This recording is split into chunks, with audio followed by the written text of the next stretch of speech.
bon. Merci bien, monsieur le chef maître de cérémonie. Il a dit beaucoup de choses. Voilà.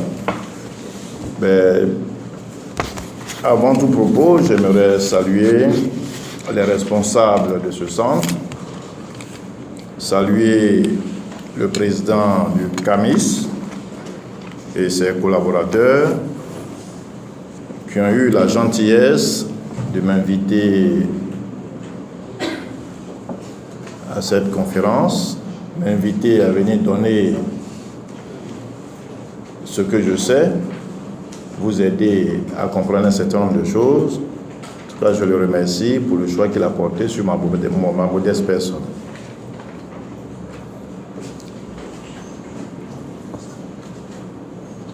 Ce matin, nous allons échanger sur un thème très important qui est un questionnement. Comment réussir en physique-chimie? Il y a la technique qui est en train de s'employer à faire le nécessaire. Mais déjà, j'aimerais dire que je suis content de savoir que pour un tel échange, parce que c'est une conférence, mais c'est un échange que nous aurons, pour un tel échange, vous êtes venus si nombreux. Ils sont totalement serrés. Si on était en thermodynamique, on allait dire que l'entropie est en train d'augmenter. Donc ça veut dire qu'il y a un delta S, delta IS surtout, qui est positif. N'est-ce pas? Ils se souviennent de ça? Voilà. Vous allez dans Komwe et puis vous cherchez le fichier de PowerPoint.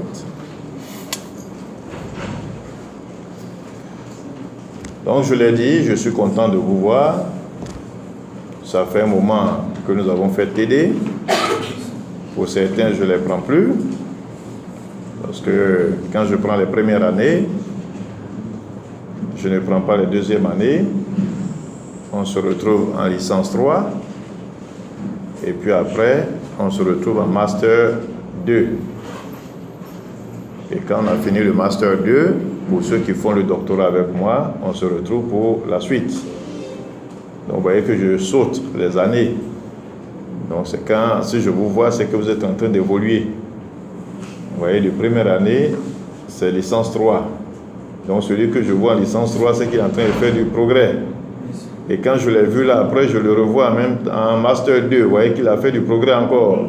Et puis après on se retrouve au doctorat pour faire avancer les choses, pour devenir une autre personne. Voilà.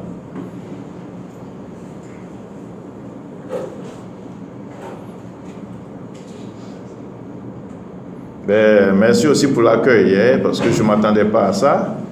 Voilà, je ne m'attendais pas du tout à un chant mélodieux.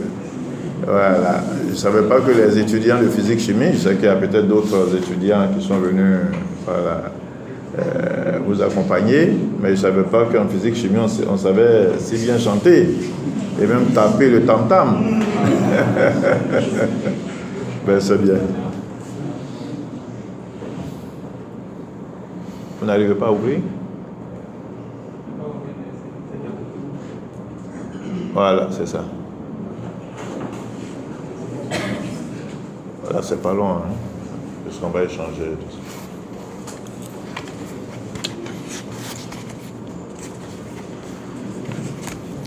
Ok, voilà, merci bien. Vous n'avez pas de pointeur? C'est lui qui fait défiler? Ah, ok, c'est comme ça. C'est vous qui faites défiler? Oui. Ah, ok. Bon, c'est une autre stratégie, une autre façon de fonctionner.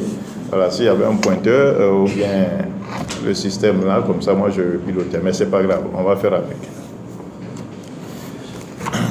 Et donc, le sujet que nous réunit ce matin, c'est ce que j'ai marqué là, comment réussir ses études en physique-chimie. Il y a un point d'interrogation que je n'ai pas marqué, donc c'est une omission. Il y a un point d'interrogation. Et donc, il y a un petit plan qu'on va suivre pour présenter ce que nous avons à dire. Nous allons donner une petite introduction, ensuite donner des conseils pour réussir en physique-chimie, et puis nous allons terminer par une conclusion. Vous voyez que vous avez posé une question, comment réussir en physique-chimie? Lorsqu'un étudiant se pose déjà cette question, c'est qu'il est déjà conscient qu'il faut faire quelque chose, il faut avancer. Un étudiant qui se pose une telle question, il est déjà sur la bonne voie. Il est déjà à presque 90% de réussite. Parce qu'ils ne sont pas nombreux, ceux qui se posent ces questions. Ils ne sont pas du tout nombreux. Il est préoccupé. Comment faire pour réussir? Quelle stratégie je dois adopter pour réussir? Déjà, quand on se pose ces questions, on a déjà réussi.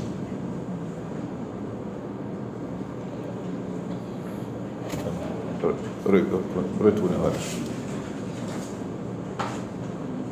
Je pense que vous qui êtes ici, vous posez aussi cette même question.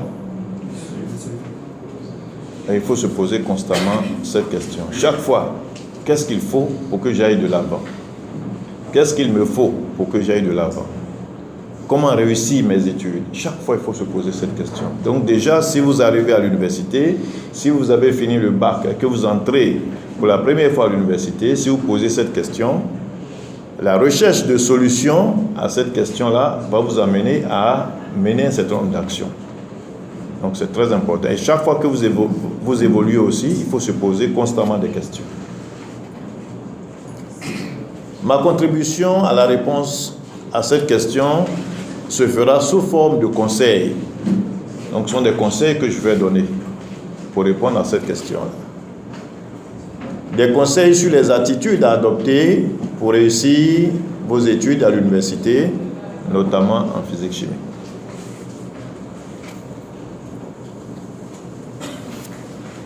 La première réponse, il faut être étudiant avant de prétendre avancer. J'arrive à l'université, si je ne suis pas étudiant, alors cette question n'a pas de sens. Parce que le fait qu'on vous oriente à l'université ne veut pas dire que vous êtes étudiant. Ce n'est pas automatique. Il faut que l'université vous reconnaisse comme étudiant de l'université. Et pour vous reconnaître comme étudiant, il faut s'inscrire. Il faut vous inscrire. C'est-à-dire qu'il faut être en règle vis-à-vis de l'administration. Quand on parle d'inscription, il y a ce qu'on appelle l'inscription pédagogique. Ça se déroule généralement dans les unités de formation et de recherche, ce qu'on appelle les UFR. Donc l'étudiant doit s'inscrire, doit faire son inscription pédagogique. Parce que l'inscription même à l'université, ça prend du temps. Mais comme l'UFR doit démarrer, l'UFR commence déjà à connaître les étudiants qui sont dans la structure. Donc procède déjà à une inscription, qu'on appelle inscription pédagogique. Avec ces inscriptions, l'UFR commence déjà à faire les groupes pour commencer déjà le travail. Mais ce n'est pas suffisant de faire seulement une inscription pédagogique et puis dire que je suis étudiant de l'université. Non. Ça, c'est l'UFR qui a fait le point des étudiants qui sont dans... Le doyen a fait le point des étudiants qui sont dans son unité de formation et de recherche. Mais c'est l'institution même, c'est-à-dire l'université, qui doit attester que vous êtes vraiment étudiant de l'université. Et donc, il faut faire l'inscription à la scolarité de l'université. Et donc, quand on vient pour la première fois à l'université, il faut aller au renseignement. Et il y a un service scolarité accueil où on met information. On peut se diriger là-bas et on prend toutes les informations nécessaires pour l'inscription. Et toutes les informations que vous aurez, il faut les suivre scrupuleusement. Parce qu'il ne faut pas passer par des intermédiaires pour faire des inscriptions. On sait ce qui s'est passé à ce niveau. Donc il faut aller là où il y a l'information est, On vous donne l'information et puis vous faites ce qu'il faut. Il faut respecter la période d'inscription définie par l'université. Ça, c'est très important. Quand on donne une période d'inscription, il faut s'arranger pour que vous puissiez faire l'inscription dans ce délai. Le respect du délai ici, si on était dans une autre thématique, j'allais dire que c'est très important. Très important. Donc, quand on donne un délai, il faut le respecter. Lorsque vous avez fait l'inscription, on vous donne des documents. Une attestation de scolarité. Si vous n'êtes pas encore à la phase de l'attestation de scolarité, vous avez des reçus qui attestent que vous êtes dans le processus d'inscription, mais vous n'avez pas encore fini. Donc déjà, avec les papiers qui attestent que vous êtes dans le processus d'inscription, il y a des tolérances que les structures font pour vous permettre de bénéficier d'un certain nombre de choses. Mais en réalité, il faut achever l'inscription pour être étudiant, pour pouvoir bénéficier de tout ce qui est œuvre universitaire. Généralement, je ne sais pas si ça continue, quand on a fini l'inscription, on a une carte d'étudiant. Une carte qui atteste que nous avons fini l'inscription, qu'on a une identité, on a une carte d'identité d'étudiant. Bon, avec les changements depuis la réouverture, les choses sont lentes. Si ce n'est pas encore rétabli, mais je pense que dans un certain avenir, ça va se faire. Et donc, il faut s'inscrire. Donc, tous les étudiants doivent s'inscrire. Quelquefois, on a remarqué que même on finit l'année, des étudiants ne sont pas inscrits et ils ont tout validé et ils ont des difficultés parce que leurs noms ne sont pas sur les PV. Donc, il faut éviter que ces situations vous arrivent. Donc, il faut s'inscrire. Ceux qui ont eu le bac aussi, qui viennent d'arriver, c'est la première chose qu'il faut faire, il faut s'inscrire. Donc, pour réussir aussi en physique-chimie, donc à l'université de façon générale et en particulier en physique-chimie, il faut se renseigner, il faut aller rechercher le guide des études de l'UFR. Généralement, les UFR font des brochures où ils mettent des informations. Dans ces brochures-là, on peut retrouver le système d'enseignement qui est appliqué. Vous verrez que c'est le système LMD. Dans le temps, c'était les UV. Maintenant, vous allez voir que c'est le système LMD. À l'intérieur, vous allez découvrir les matières qui sont enseignées. Donc, il faut s'informer. Ces matières-là, on les appelle des unités d'enseignement. Et ces unités d'enseignement sont subdivisées en éléments constitutifs des UE, qu'on appelle les EQE. Donc, il faut avoir des informations sur tout ça. Parce que je ne peux pas être dans une UFR, vouloir avancer, vouloir réussir, si je ne sais pas ce que je fais dans l'UFR, ce qu'on va m'enseigner, ce qu'on va me donner. Donc, je m'informe. C'est comme au lycée, quand les professeurs viennent, ils vous disent « je fais telle matière », donc vous recensez tout, et puis vous savez toutes les matières que vous faites. Donc, il ne faut pas être dans l'UFR, et puis vous ne savez pas ce que vous allez apprendre. Donc, il faut aller à l'information. Et les UFR sont là pour vous donner ces informations. Il faut avoir des informations sur les examens. Donc, dans ces documents aussi, on vous donne des informations. La date précise des examens ne sera pas précisée parce que ça fait l'objet de discussions au niveau des conseils pour définir un calendrier où on précise les dates et ça rime sur les décisions du conseil d'université. Mais il faut déjà regarder ces documents où on donne des informations concernant les examens. S'il y a des partiels, s'il y a des devoirs, s'il y a des contrôles continus, vous aurez ces informations dans ces guides. Dans ces documents aussi, on vous explique les différents modes de passage. Parce que je suis à l'UFR, je suis en physique-chimie, il faut que je sache comment je vais faire pour aller en classe supérieure. Donc ce sont des choses qui vous préparent. Ça vous prépare déjà.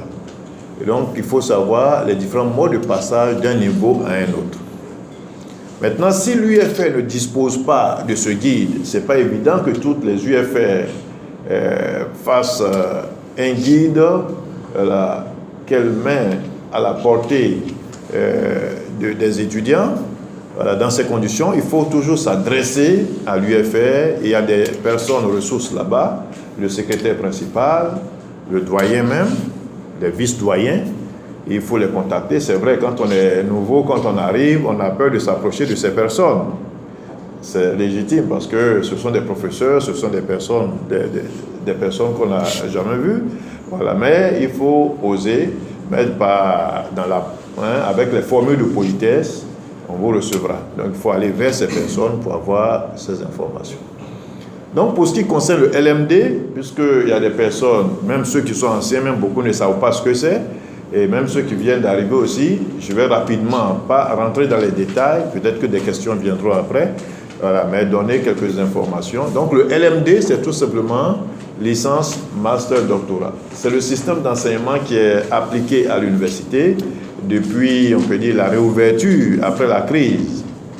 Avant la crise, nous étions dans le système des unités de valeur, mais après la crise, le système qui est en application à l'université, c'est le LMD, qui est toujours, je dirais, encore dans une forme de phase de transition, puisque voilà, ce que nous appliquons comme LMD ici n'est pas encore totalement le LMD, mais on l'appelle LMD.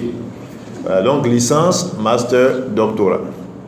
Donc, pour ceux qui sont en première année, avant, quand on rentrait à l'université, on faisait les deux, on faisait la licence, la maîtrise, ensuite on faisait le 2EA et puis le doctorat. Ben maintenant, tout ça, ça a été regroupé et puis maintenant nous avons 3 diplômes. Avant, nous avions plusieurs diplômes. Là, on a 3 diplômes. On a la licence, on a le master, on a le doctorat, d'où LMD. La licence, pour l'obtenir, il faut faire 3 années. Donc, le premier diplôme qu'on obtient, le diplôme du premier cycle, le premier diplôme qu'on obtient, il faut faire 3 années. Licence 1. Licence 1, ce n'est pas un diplôme, mais ce niveau-là, pour pouvoir passer en classe supérieure, il faut avoir 60 crédits. C'est-à-dire, chaque matière a été pesée et on a affecté des crédits à ces matières, c'est-à-dire ces unités d'enseignement. Donc, si on prend thermodynamique a été pesé, on a vu son poids, on dit, ça pèse tel nombre de crédits. C'est 5 crédits. Voilà. Donc, les différentes unités d'enseignement ont été pesées et puis on a affecté des crédits. Mais les crédits n'ont pas été affectés au hasard. Chaque crédit correspond à un volume horaire donné. Et c'est une décision qui a été prise dans l'UOMOA. Et donc, nous essayons ensemble dans cette organisation de faire en sorte que nous puissions parler, faire la même chose. Et donc, 60 crédits, excusez-moi, il y a un S qui a manqué, 60 crédits, dont 30 par semestre. C'est-à-dire que la licence 1 va se faire en 2 semestres. Semestre 1, semestre 2. Semestre 1, il faut valider le semestre 1 avec 30 crédits et le semestre 2, 30 crédits. Et quand j'ai eu mes 60 crédits, alors j'ai validé la licence 1 et je peux aller en licence 2. Quand je suis en licence 2, c'est aussi pareil, j'ai 60 crédits à valider pour aller en licence 3. En licence 3 aussi, j'ai 60 crédits à valider.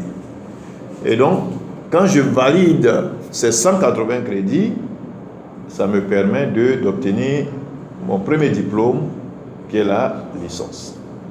Donc, pour ceux qui viennent d'arriver, qui sont des nouveaux bacheliers, voici comment les choses se présentent. Maintenant, pour les anciens, il y a des anciens qui sont là, mais des fois, ils ne savent pas comment les choses sont. Donc, il faut 180 crédits. Le passage de L1 à L2, quand on a les 60 crédits, il n'y a pas de débat. Je passe automatiquement à L2. Je suis un étudiant admis. Là, on appelle l'étudiant. On dit que l'étudiant est admis. Mais quand je suis en L1 et que je n'ai pas tout validé, je n'ai pas validé toutes les unités d'enseignement, on peut me permettre d'aller commencer. Vous voyez, je ne dis pas qu'il est admis. On peut permettre à l'étudiant d'aller commencer les unités d'enseignement de l'année supérieure, sachant qu'il est doublant. Voilà, il est doublant, mais au lieu d'une dérogation, il demande en principe, l'étudiant doit demander au doyen une dérogation pour aller commencer l'année suivante. Parce qu'il ne lui reste pas assez d'unités d'enseignement à reprendre.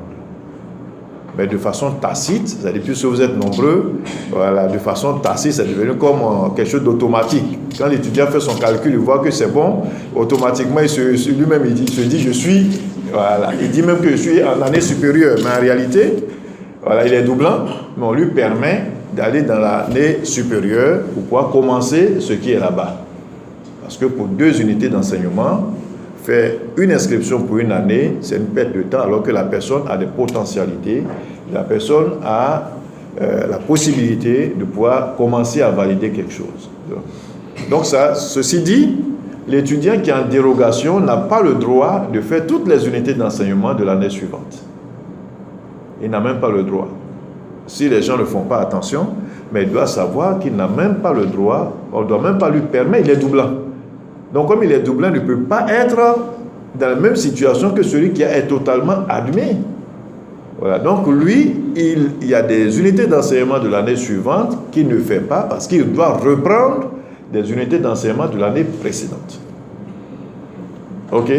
Et ici, pour pouvoir avoir cette dérogation, pour faire l'année suivante, l'étudiant doit avoir 48 crédits sur 60. Quand on totalise ces crédits, ça doit faire 48 sur 60, soit 80% des crédits. Donc quand on a des crédits inférieurs à 48, il n'y a même pas de débat. L'étudiant sait que lui, il reste là. Mais quand j'ai 48 et plus, alors on m'autorise. On m'autorise, ce n'est pas un droit. Le doigt même peut dire, lui, comme il est, je le connais, il est indiscipliné, lui, je ne lui donne pas la dérogation, il a le droit, les tests le disent. Mais c'est de façon tacite, on permet aux étudiants d'aller en classe. C'est pareil quand on passe de L2 à L3.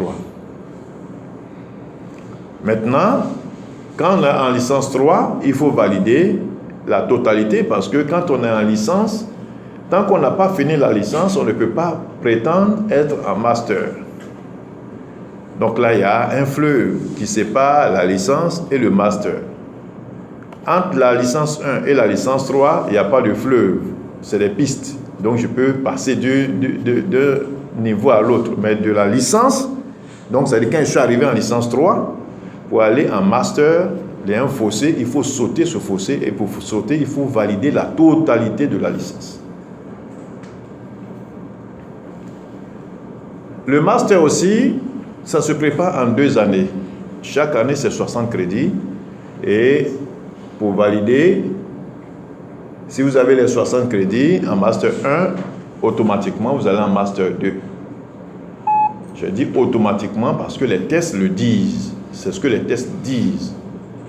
Selon le LMD, puisque nous sommes dans les phases de transition, donc il y a des dispositions internes qui se prennent souvent. Mais sinon, les tests réglementaires, les arrêtés que nous avons eus, s'il n'y a pas de changement demain, ce qui est dit, c'est que quand nous sommes en Master 1 et que nous remplissons ces conditions-là, automatiquement, nous recevons un Master 2 parce que le Master 1 n'est pas un diplôme. C'est le Master qui est le diplôme. Donc, pour avoir le diplôme Master, il faut avoir fait le Master 1, il faut avoir fait le Master 1 et puis le Master 2 et avoir eu 120 crédits. Maintenant, si on n'a pas la totalité des crédits en Master 1, comme tout à l'heure, si nous avons 48 crédits, soit 81% des crédits au moins, on peut passer en dérogation en Master 2. Donc ça, c'est important, parce que ceux qui viennent d'arriver, il faut qu'ils sachent tout ça. Très important. Maintenant, après, quand on a validé tout ça, on peut avancer. Si on a les 120 crédits, on peut prétendre faire un doctorat qui se fait en 3 années. Mais avoir eu le master ne veut pas dire qu'automatiquement je fais un doctorat. Mais il faut mener les actions pour pouvoir passer les années. C'est-à-dire, je suis en licence 1, je fais tout, je passe en licence 2, je fais tout, je passe en licence 3, je valide tout et je passe en master. Quand je finis, de master à doctorat, généralement, en principe, dans les textes, on doit créer ce qu'on appelle les écoles doctorales. On n'a pas encore créé les écoles doctorales ici, mais il faut une école doctorale, et dans cette école doctorale, il y a une commission d'analyse, une commission scientifique. C'est là-bas qu'on dépose les dossiers, et les dossiers sont analysés, et c'est après analyse qu'on retient, selon les disponibilités des différents laboratoires, qu'on retient les candidats au doctorat. En principe, c'est comme ça. Mais comme on n'a pas encore toutes ces dispositions bien claires, c'est-à-dire qu'on n'a pas encore l'école doctorale, il y a un mélange de ce que des anciennes façons de fonctionner et puis des nouvelles façons de fonctionner. Donc finalement, des fois, ça crée des tensions. Voilà, parce qu'il y a ce mélange-là. Il y a aussi, pour passer, il y a des possibilités de compensation. Je ne sais pas si ça s'applique partout, mais sinon, dans les tests réglementaires, c'est précisé. Parce qu'il faut travailler généralement avec les textes. C'est ça qui est bon. Et donc, il y a des possibilités de compensation. Lorsque une matière est décomposée en EQE, si nous prenons la thermodynamique qui est décomposée en EQE1, EQE2, premier principe et application, et puis le second principe, si vous avez une note de 8 dans une des matières et que vous avez une note de 12 dans l'autre matière et qu'on suppose que les crédits affectés aux différents EQE, c'est 1,1, on fait la moyenne, vous voyez, si ça donne 10, alors vous voyez, les deux EQE se sont compensés. C'est ce que ça veut dire.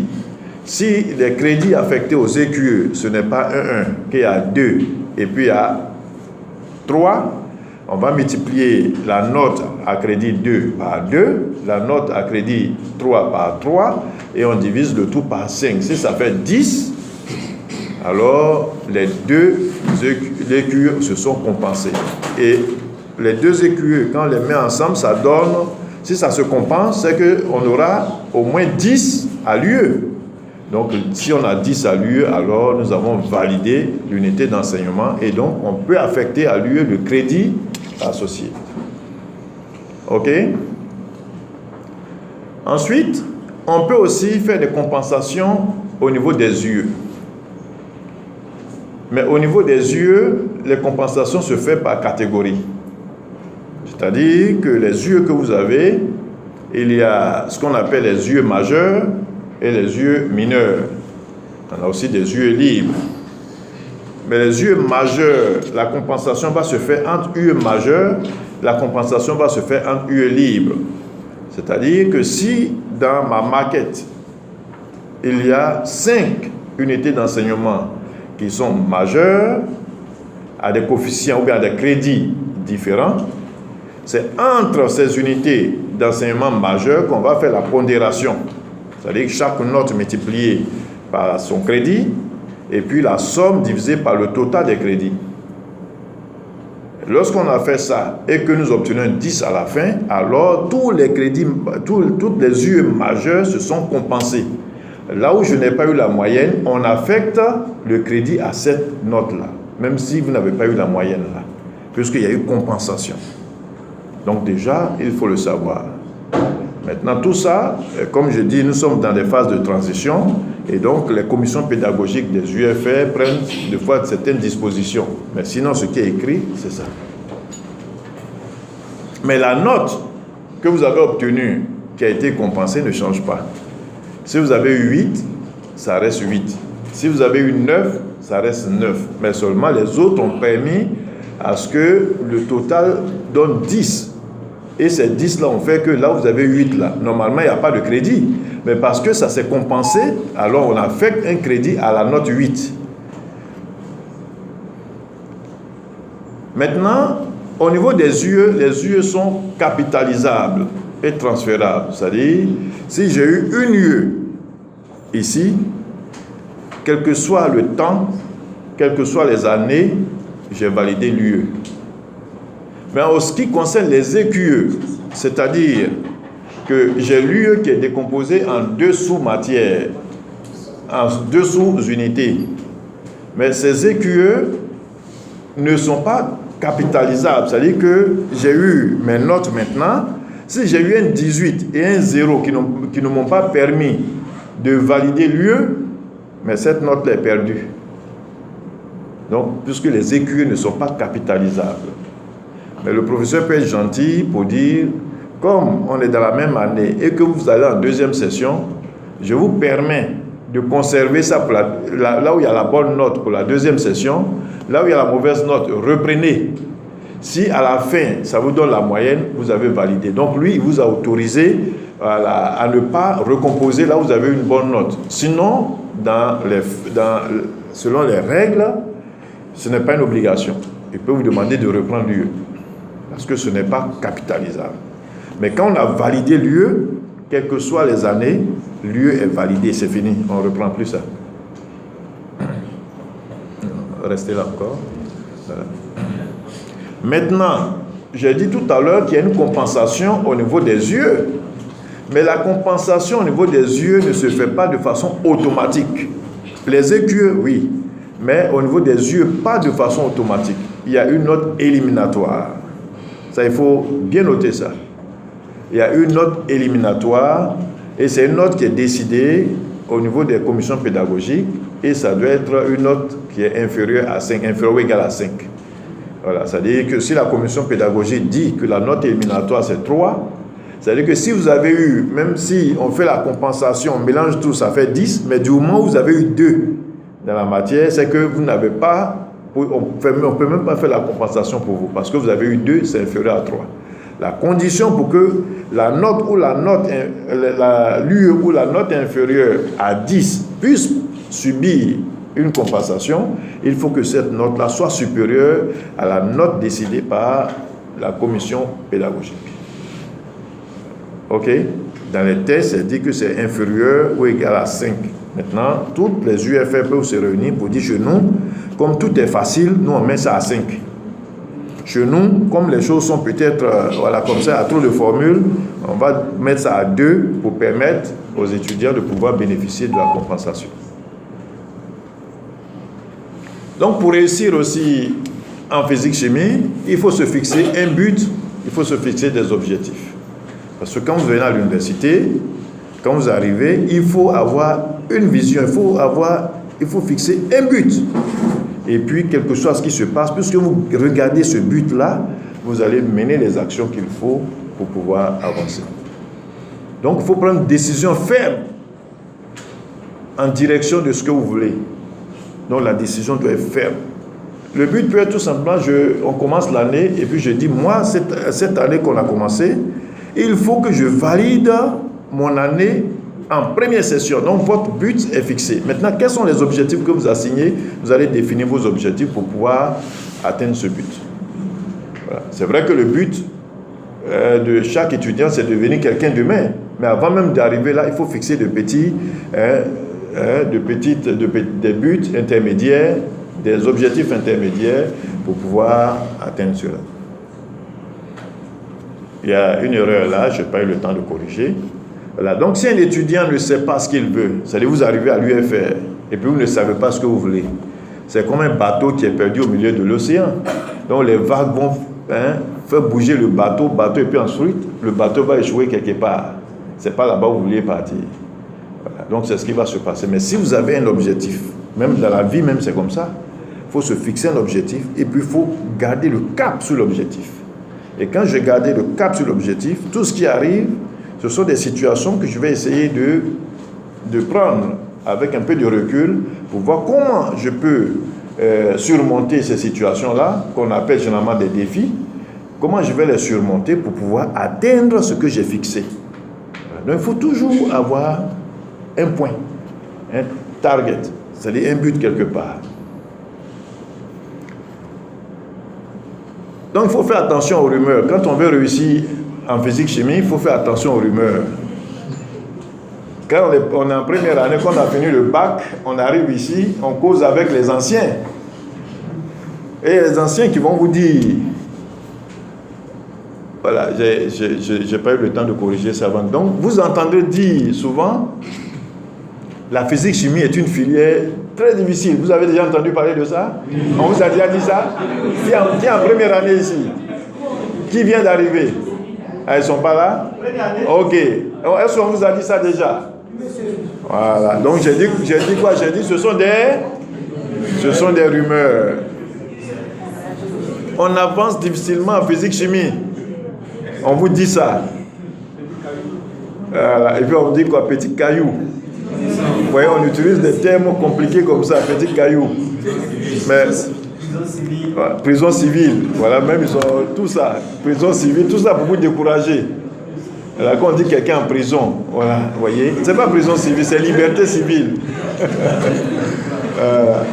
Donc il ne faut pas se laisser distraire par ces genres de rumeurs. Il ne faut même pas se laisser distraire. Quelqu'un dit ça, vous riez. Même pour prendre le bus le matin pour venir ici, c'est comment? Vous vous levez le matin, vous voulez venir, même pour venir ce matin ici, là. Certains sont allés prendre le bus, mais quand ils sont arrivés, c'était comment? Il y avait du monde, donc il fallait lutter. Mais si vous voulez venir ici, sans qu'il y ait du monde là-bas, vous faites quoi? Vous faites quoi? Il faut se lever. Donc, voyons, mettons en place une stratégie pour arriver ici sans être... Alors que si vous vous levez à une certaine heure, vous allez trouver que le bus est plein et donc par conséquent c'est difficile. Mais si vous mettez en place un certain nombre de stratégies, vous allez voir que ce qui paraissait difficile devient très simple. Et c'est ce que j'ai toujours dit, que les choses sont simples, n'est-ce pas? Voilà. Donc ces rumeurs créent des blocages psychologiques. Quand quelqu'un vous a dit déjà c'est difficile, dans votre tête c'est difficile. Donc quand vous allez vous êtes là-bas, quand vous voyez une formule, mais on m'a déjà dit c'est difficile. Donc ça je ne suis pas surpris. On m'a déjà dit ça. Je n'ai même pas commencé qu'on m'a dit et je viens, je vois Schrödinger. Je vois Schrödinger, formule est comme ça. On met le chapeau dessus, sur l'opérateur. Non, c'est que je suis foutu. Parce qu'on vous a déjà préparé psychologiquement, vous disant c'est dur, donc vous acceptez la situation. Je vous dis que ce sont des rumeurs et qu'il ne faut pas croire à ces rumeurs-là. Ok? Donc ces rumeurs-là peuvent vous démotiver. Non, ces rumeurs peuvent vous démotiver. Vous voyez? Le professeur Ouattara, il a fait l'université Félix Houphouët-Boigny. Toute sa formation, c'est à l'université Félix Houphouët-Boigny. Donc, vous voyez, voilà. Et les conditions étaient encore plus difficiles quand nous on faisait. Maintenant, il n'y a pas de grève. Mais quand nous on faisait, je suis arrivé à l'université il n'y a pas longtemps. Peut-être les gens penseraient que le professeur Ouattara est arrivé il y a très très très longtemps. Non, je suis arrivé à l'université il n'y a pas longtemps. C'est vrai que par rapport à vous, ça fait long, mais il n'y a pas très longtemps. Je suis arrivé en 92 à l'université. Non, vous n'étiez pas né, mais c'est pas long. Non? Vous n'étiez pas né, c'est normal. Mais ce n'est pas long. C'est en 92 que je suis arrivé à l'université en première année. Voilà. Voilà. Donc, vous voyez, les conditions, quand vous voyez, en 90, vous saviez ce qui se passait en Côte d'Ivoire. Quand vous êtes né, on vous a dit. Jusqu'en 92, vous saviez encore comment c'était. Et là même, les années étaient bizarres. Vous venez, vous ne savez même pas si vous allez faire examen ou pas, parce que c'était des grèves à tout moment. Mais là, la situation est stable. C'est vrai que les conditions matérielles sont difficiles, mais au moins il y a une forme de stabilité. On peut venir au cours. Oh, ce n'était pas pareil. Donc, dans ces conditions qui étaient difficiles, le professeur Ouattara, quand il était étudiant, il avait des stratégies. Parce que dans tous les cas, il s'est toujours dit, voici, il a fixé le cap. Et le cap que je me suis fixé quand j'étais là, puisque j'ai eu la chance de bénéficier d'une bourse. J'ai eu la chance de pouvoir être en cité. Déjà l'admission, et puis j'ai mis les autres éléments à côté. Il faudrait que je conserve tout ça. Donc la meilleure façon de conserver, c'est de valider en quelle session? Première session. Et si je veux valider en première session, je fais quoi? Pendant que les autres jouent, je suis assis. Parce que j'aurai le temps de jouer. Donc c'est un choix. Si je veux jouer et étudier, ça ne marche pas. Mais si je décide de travailler d'abord et puis jouer après, et que je suis rigoureux par rapport à ce que j'ai décidé moi-même, alors j'ai réussi. C'est pourquoi je dis, j'ai commencé en 92, je suis professeur titulaire. Si vous regardez le parcours, vous allez voir que c'est un parcours rapide. Voilà. Vous allez le voir, mais tout ça, c'est le travail.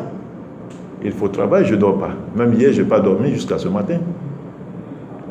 Ouais, si vous regardez les yeux, vous allez sentir que je n'ai pas dormi. Voilà. Ok, donc pour dire tout simplement que ces rumeurs-là, ce ne sont pas des rumeurs fondées. Là, tout dépend de l'étudiant. Chaque étudiant possède en lui des dispositions qui lui permettent de s'adapter à toute situation, à tout changement. Donc quand vous arrivez ici, vous avez en vous des prédispositions. La situation qui va se présenter à vous, vous allez mener des actions, vous allez réfléchir et puis trouver des voies et moyens pour pouvoir surmonter la situation qui se présente. Donc si vous mettez dans votre esprit que la situation qui se présente est un défi à relever, ce n'est plus un problème. C'est pourquoi moi, dans mon dictionnaire, aujourd'hui, je l'ai prononcé. Généralement, je ne prononce pas ce mot-là, problème. Ça n'existe pas dans mon dictionnaire. Dans mon dictionnaire, il n'y a que des défis à relever, tout simplement. La solution à de telles remarques, c'est de ne pas y prêter attention et de travailler. Il ne faut pas y prêter attention. Celui même qui est en train de vous dire, est-ce que vous savez dans quelles conditions la situation s'est présentée et comment il a réagi? Peut-être qu'il s'est laissé faire. Et donc il a trouvé la chose difficile. Mais si quelqu'un d'autre était venu vous dire, peut-être celui même qui a réussi va vous dire, mais ici là les choses sont simples. Donc c'est pourquoi ce sont des rumeurs qu'il ne faut pas considérer et il faut garder le cap, vous fixez votre objectif. Je suis venu à l'université, c'est pourquoi. J'ai choisi physique chimie là, c'est pourquoi. Qu'est-ce que je veux devenir? Si c'est par là que je dois passer, mais je mets les moyens à ma disposition. C'est-à-dire que les conditions dans lesquelles je suis, j'essaie de réfléchir pour trouver une façon d'avancer. Donc si on veut réussir en physique-chimie, il faut être assidu. Il faut être assidu aux cours magistraux, aux séances de TD, aux séances de TP. L'assiduité. Au lycée, quand vous étiez au lycée, là-bas, il y avait un cahier de texte, un cahier de présence. Vous n'étiez pas nombreux, même si vous étiez nombreux, le professeur faisait l'effort de contrôler. Et puis, il y avait des interrogations à tout moment, donc on étudiait, il y avait des devoirs qui étaient rapprochés, qui étaient programmés déjà. Mais quand on arrive à l'université, c'est un autre monde. Ici, l'étudiant est comme libre. Et donc, il y a les cours magistraux qui vont se faire et il n'y a pas obligation d'être au cours magistral. Il n'y a pas obligation parce qu'en 2 heures de cours, pour 2 heures de cours, le professeur n'a pas le temps de contrôler la présence des 400 étudiants qui sont là. Vous voyez, vous êtes peut-être 400 ou 500 dans l'amphi. Le professeur, il a 2 heures à faire. Il n'a pas le temps de faire l'appel des 400 qui sont là avant de commencer son cours. Le temps de finir de faire l'appel est 2 heures. Les 2 heures sont passées. Donc, en amphi, il n'y a pas de contrôle. Justement, c'est ce qui fait dire que ce n'est pas obligatoire. Sinon, en réalité, s'il y avait possibilité, c'était une petite salle, ça allait devenir obligatoire. Voilà. Mais comme c'est 400 et qu'on ne peut pas compter, on dit que les cours magistraux, voilà, c'est pas obligatoire. Mais quand on dit c'est pas obligatoire, c'est parce qu'on ne peut pas compter. Mais quand j'ai fixé le cap et que je dis, il faut que je réussisse, il faut que je valide tout en première session et que j'ai fixé le cap, il y a des dispositions que moi je prends. Les TD, donc il faut être présent au TD, là c'est obligatoire. Même on vous dit, quand vous faites les TD, si vous faites des absences, 2 ou 3 absences non justifiées, vous ne faites pas l'examen. C'est vrai que ce n'est pas appliqué dans la réalité, mais dans les documents, c'est ce qui est écrit. Parce que les TD sont obligatoires. Quelqu'un qui veut réussir, il doit absolument être au TD. Il doit être présent au TD. On va revenir là-dessus. En physique, chimie, comme on parle de physique, chimie, c'est vrai que ce que je dis là, c'est valable pour tout étudiant qui arrive à l'université. Mais de façon spécifique, quand nous arrivons dans les sciences dures comme pour nous, il y a des travaux pratiques parce que notre formation est expérimentale. Donc il y a des travaux pratiques. Donc là aussi, c'est obligatoire. Il faut être présent aux séances de travaux pratiques. C'est obligatoire.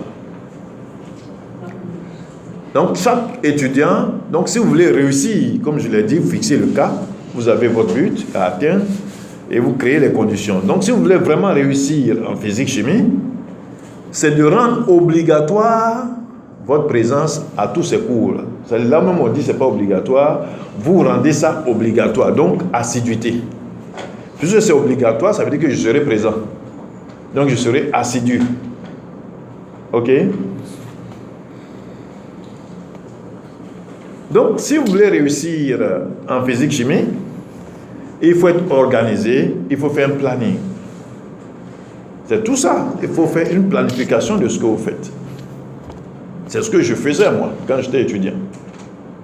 Quand j'étais étudiant, quand je viens prendre l'emploi du temps de l'année ou bien de la période programmée, je prends une feuille et je trace des tableaux du lundi à dimanche. Vous voyez que je ne dis pas samedi, je dis du lundi jusqu'à dimanche.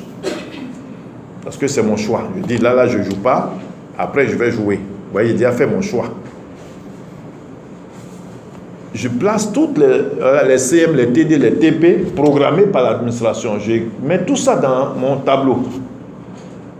Quand j'ai fini de mettre tout ça, je constate qu'il y a des créneaux, des espaces qui sont là, qui ne sont pas utilisés par l'administration. Là, ça devient moi, mes espaces. Et donc, remplir les espaces libres des cours, par des cours et exercices pour vos révisions. Donc, ça dit ces espaces-là, au lieu d'aller causer avec quelqu'un pour parler de football, vous avez mis un cours et puis là, vous êtes en train d'étudier. Mais il faut tenir compte de quelques moments de pause. C'est vrai qu'on dit d'étudier, mais s'il n'y a pas de pause, on devient autre chose après.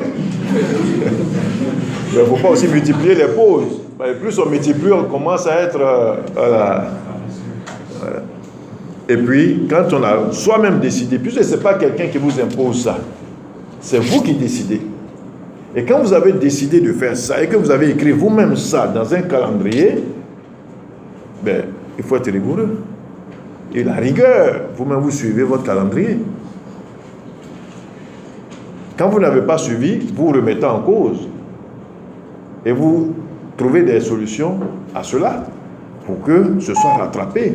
Parce qu'on ne vous a pas imposé, c'est vous, vous avez fixé un cap et vous êtes donné une façon de pouvoir atteindre ce que vous avez fixé.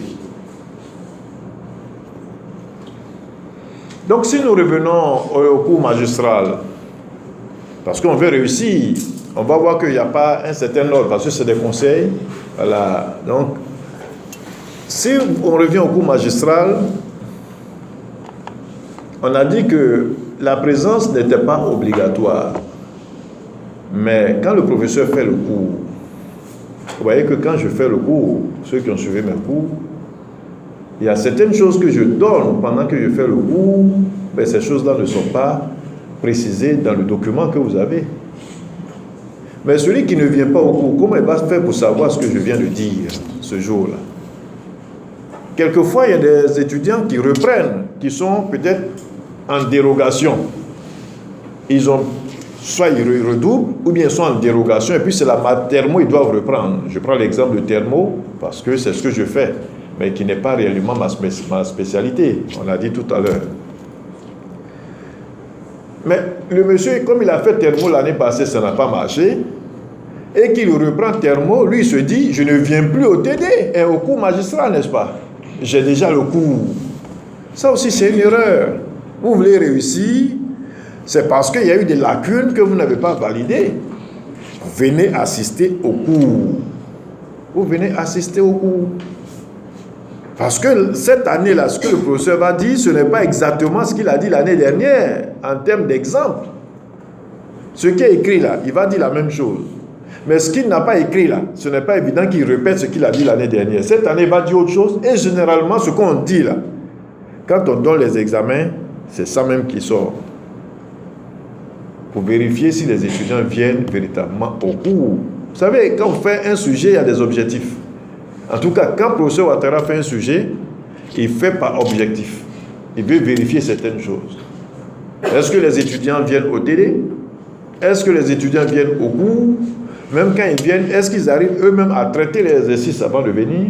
Voici plusieurs questions qui se posent et puis il choisit un élément et puis par rapport à ça, il fait le sujet pour contrôler. C'est un contrôle de connaissance. Toutes les informations données par le professeur au cours ne sont pas forcément précisées dans les polycopiés. Les polycopiés, s'il y en a, ce n'est pas toujours qu'il y a des polycopiés. Mais s'il y en a, tout ce qu'il va dire, ce n'est pas forcément précisé dedans.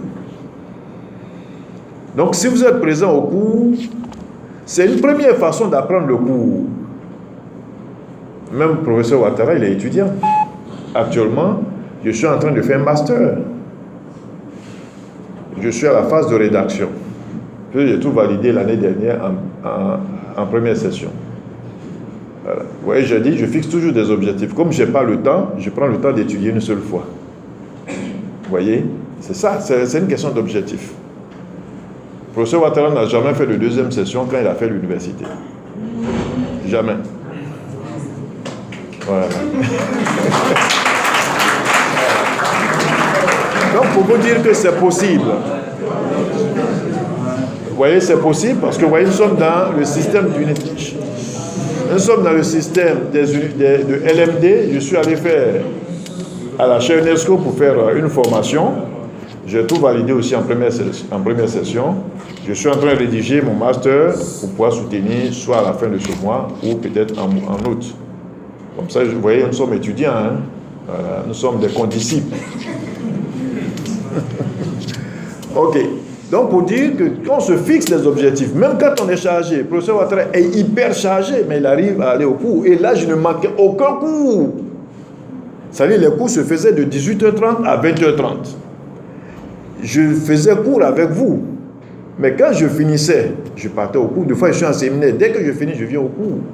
Parce que la présence au cours, déjà, c'est la première phase de révision du cours. Parce que tout ce qu'on dit là, vous emmagasinez. Donc, quand vous allez prendre le cours, c'est beaucoup plus simple. Mais quand je n'ai pas suivi et que je prends un document, je découvre. Et ce n'est pas évident que je puisse maîtriser ce cours-là automatiquement. Donc, il faut être présent au cours. Même si on dit que ce n'est pas obligatoire, il faut s'arranger pour être présent au cours. Et comme moi, j'ai compris ça, quelle que soit la fatigue, quel que soit ce que je viens de faire, je me dépêche et je vais suivre le cours. Et donc, tout ce qu'ils vont dire, j'emmagasine. Et quand je prends le document, je fais mes fiches. Donc, il faut faire des fiches. Ça, c'est laissé à l'appréciation de chacun. Mais le professeur Ouattara, lui, fait ses fiches. Les fiches permettent de réviser très rapidement le document, puisque vous mettez des mots-clés qui vous permettent rapidement, quand vous voyez le mot-clé, de savoir qu'est-ce qui a été dit. Voilà. Donc, j'étais en physique-chimie, mais je suis allé faire littérature. C'est en LLC que je me suis inscrit. Langue, littérature, civilisation. Oui, donc il faut être pluridisciplinaire. Voilà. Il faut réviser les cours aussi. Chaque fois que vous avez cours, vous voyez, j'ai fait cours hier, et le même cours là, ça continue aujourd'hui. Je n'ai pas lu et puis je viens, mais je ne peux pas comprendre ce qui va se passer. Mais chaque fois que j'ai cours, je révise. Même si je n'ai pas eu le temps de véritablement étudier ce cours, mais je lis ce cours avant de venir, de sorte que ce que le professeur va dire là, je puisse quand même comprendre. Mais si je n'ai pas lu, tout ce qu'il va dire là, ça devient nouveau. Et quand c'est nouveau, surtout que nous sommes en physique-chimie, quand c'est nouveau, après ça devient, ça, vous voyez, créer les conditions. Mais là, vous êtes en train de créer les conditions pour rendre ça comment? Or, j'ai dit, quand le bus est plein à 8 heures, je prends des dispositions pour arriver, pour prendre le bus sans difficulté, n'est-ce pas? Or là, vous n'avez pas révisé, vous êtes venu. Mais quand vous n'avez pas révisé, vous venez, vous-même, vous êtes en train de prendre le bus qui est bourré. N'est-ce pas? Voilà. Il faut, en tout cas, quand vous avez décidé, vous avez fixé le cap, il faut prendre des dispositions pour que les choses deviennent très simples. Donc, faire des fiches ou souligner les mots-clés. Ceux qui ne peuvent pas faire des fiches peuvent prendre leur fascicule, ils ont de fluor. Ils peuvent souligner les mots-clés de sorte que quand ils révisent, arriver là, ils puissent véritablement s'apaisantir là-dessus, voilà, pour avancer. Et puis, comme nous sommes en physique-chimie, il y a certains qui étudient, ils prennent le cours et puis ça vont se coucher et puis ils lisent. Ceux-là, quand ils font ça, là, à la fin, quand ils prennent un exercice, ils veulent traiter, ils ne savent même pas. On a toujours le stylo, on a toujours une feuille, et quand on étudie en physique-chimie, on écrit. Celui qui étudie en physique-chimie et puis n'écrit pas, là, il y a des gens qui ont des prédispositions. Le professeur Ouattara, il écrit. Voilà, il écrit. Voilà. Et qu'en écrivant, là, ça, je grave ça. OK? Donc, les travaux dirigés. Donc vous voyez, au niveau du cours magistral, le professeur, il vient faire une conférence. Hein. Il vient, il parle. C'est parce que, bon, on est gentil, même que de fois on dicte. Sinon, il vient et cause avec vous. Vous avez le document, il vous explique. Et puis, il est parti. Mais là où on va comprendre le cours, c'est lorsqu'on fait les travaux dirigés. Là, vous êtes en petit groupe. C'est fait sciemment, on fait un petit groupe pour que les étudiants puissent poser des questions. Et donc, l'étudiant devra poser des questions pour accroître sa compréhension du cours. N'ayez pas peur de poser des questions aux enseignants. Il ne faut pas avoir peur. Il y a des gens qui vont vous intimider. Mais son rôle, c'est de répondre aux questions. Son rôle, c'est ça. Mais il ne faut pas poser des questions si vous venez essayer le professeur. Il y a des gens comme ça. Ils viennent et disent, bon, professeur, là, je vais voir s'il est fort. Mais si votre objectif est ça, c'est que vous êtes loin de votre cap. Vous avez dévié. Vous devrez poser des questions parce que la compréhension doit vous aider à atteindre ce que vous avez fixé. Le professeur est déjà salarié, il est fonctionnaire. Il a trouvé ce que vous avez dit, il n'a pas trouvé, ils vont le payer. Donc, vous là, ce n'est pas ça, vous devrez aller vérifier. Vous partez tout simplement pour poser une question, pour comprendre. Mais pas pour voir s'il est fort. Il a déjà son doctorat, donc il est fort. Ce n'est pas pour ça que vous êtes là. C'est seulement aller poser des questions pour pouvoir réussir vous-même. Vous pouvez poser une question à un professeur, il n'a pas pensé à ça. Il peut vous dire, je vous donne la réponse demain, parce que lui aussi, il n'est pas une Bible, il n'est pas un ordinateur pour qu'automatiquement il comprenne tout. Il a une connaissance, il sait où trouver les choses par rapport à vous. Vous posez une question, il peut ne pas avoir une solution immédiate, mais ça ne veut pas dire qu'il ne connaît pas. Mais parce que ce que vous avez dit là, il n'a pas réfléchi dans ce sens. Mais il saura comment trouver et puis venir vous donner satisfaction pour que vous puissiez atteindre. Voilà. Donc c'est ça, l'étudiant doit être dans certaines prédispositions. Si vous ne posez pas de questions, personne ne fera ça pour vous. Vous êtes dans la classe, vous ne comprenez pas et puis vous êtes assis là. On fait le TD, le professeur explique.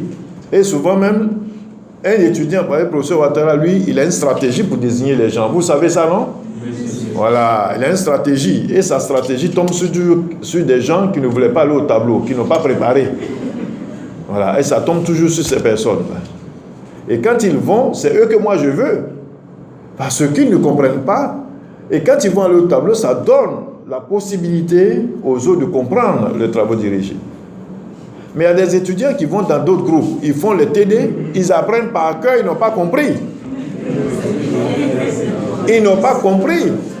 Ils apprennent par cœur, et puis ils viennent quand on dit quelqu'un au tableau, il est le premier à lever quand on le désigne, il récite. Mais si on change quelque chose dedans, il est perdu.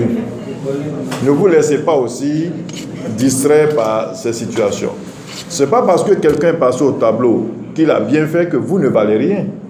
Mettez-vous à travailler et puis vous allez voir que vous allez comprendre et puis avancer.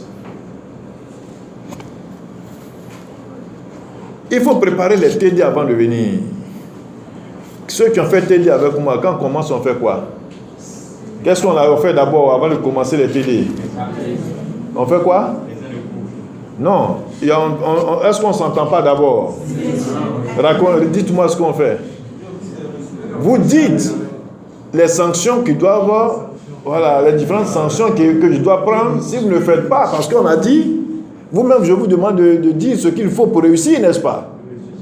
Et puis quand vous citez, vous-même vous écrivez, et puis vous faites un papier pour dire, voilà ce que nous, on a décidé. Si on ne fait pas ce qu'on a dit là, ça veut dire qu'on ne veut pas réussir. Et si on ne veut pas réussir, alors, ce que le professeur Ouattara est en train de dispenser là, ce n'est pas gratuit. Ça devient gratuit que quand vous validez, c'est pas ça? Voilà. Et donc, il faut préparer les TD avant de venir. Ne pas se constituer en un copieur de solutions. Parce qu'il y a des gens qui viennent, c'est pour copier. Ils sont là, ils copient seulement. Mais quand on fait ça là, c'est pas pour valider, c'est pas pour réussir. Parce que vous ne comprenez pas, vous copiez. Vous ne posez aucune question. Vous n'avez pas cherché. Donc, comme vous n'avez pas cherché, ce qu'on est en train de faire là, vous ne pouvez pas comprendre. Mais quand j'ai cherché l'exercice, et puis j'ai été bloqué par quelque chose, ça peut être dans le cours, mais comme je ne connais pas bien le cours, ou bien, même si je connais le cours, mais je ne sais pas bien l'exploiter. Mais quand je suis bloqué et que j'arrive au TD, et qu'on traite et qu'on dit le mot phare, le mot clé qui me bloquait,